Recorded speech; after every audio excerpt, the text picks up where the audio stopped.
Thanks for visiting the patient and the weather. I'm meteorologist Al Peterman. I'd like to talk today about the weather health risk for December 25th, 2025. I do want to stress that we have additional graphics available at tpatw.com, and we also have a patient weather storefront on Amazon, and if you shop Amazon through our storefront, it does support the activities of the patient weather. Looking at the surface map for December 25th, it's quite apparent that much of the activity will be happening in the west as we have a lot of unsettled weather across the western third of the nation. There is a front, but without much activity, stretching all the way from central Montana across into South Dakota, over down into Tennessee and Kentucky, and then back up toward New England. You'll note that we do have a little swath of some weather here in the Tennessee Valley, and a lot of activity still going on up here and up north of the lakes with some snow. Note that in the west, the snow is in the higher elevations. Looking at our vitality index, which is a measure of all of those weather elements that might impact human health, and you'll see that our map for the 25th is actually a little bit less cluttered than some of the recent past, although we have some activity going on here in central and southern California, sweeping into the Four Corners, at least the lower portions of the Four Corners, and then up the plains from Oklahoma all the way to North Dakota, and notice that the activity is more significant here in the Dakotas and western Minnesota. We also have a little bit of activity just north of the lake touching the Upper Peninsula, but then our next swath of activity is here in the Carolinas and along the coast up to coastal New England and taking in much of the southeastern portions of Canada, New Brunswick, Nova Scotia, maybe even Prince Edward Island.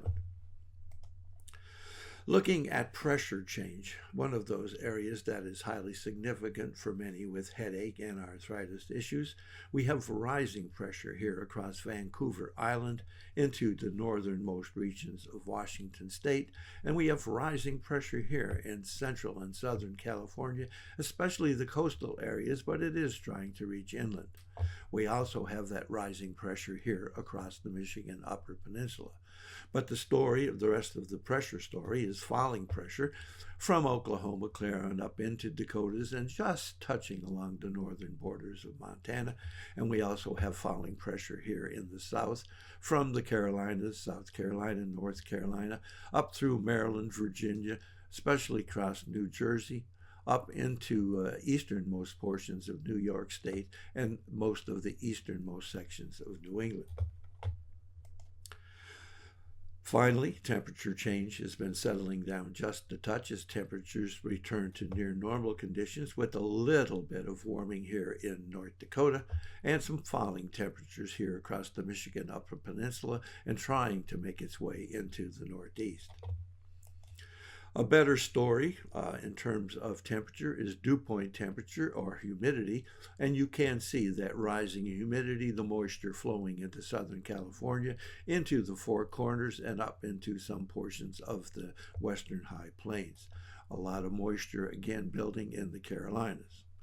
And our vapor pressure map is really confirming that with the moisture really streaming on up into Arizona, New Mexico, and trying to make its way into Kansas, but a little bit of a dry line here in western Oklahoma and western Texas. A lot of moisture again here in the Carolinas.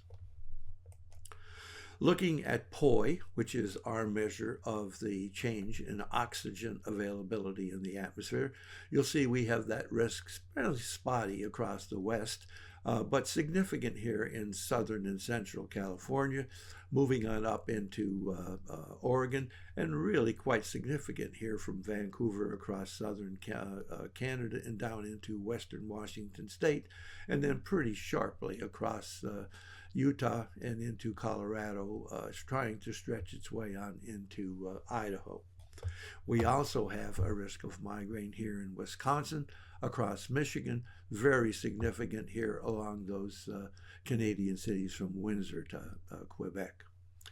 Looking at asthma risk, we have that risk of asthma and arthritis up the plains, really from Dallas all the way up through, especially strong in Kansas, Nebraska, and then really strong in North Dakota, and picking up portions of Minnesota. We also have that asthma risk across the Tennessee Valley, Tennessee, Kentucky, stretching into the Carolinas, very sharp from Carolinas and Virginia, and then across eastern Pennsylvania, New Jersey, and on up to the easternmost portions of New England. Thanks for visiting The Patient and the Weather. Your comments are appreciated, and if you hurt, tell us where you're located.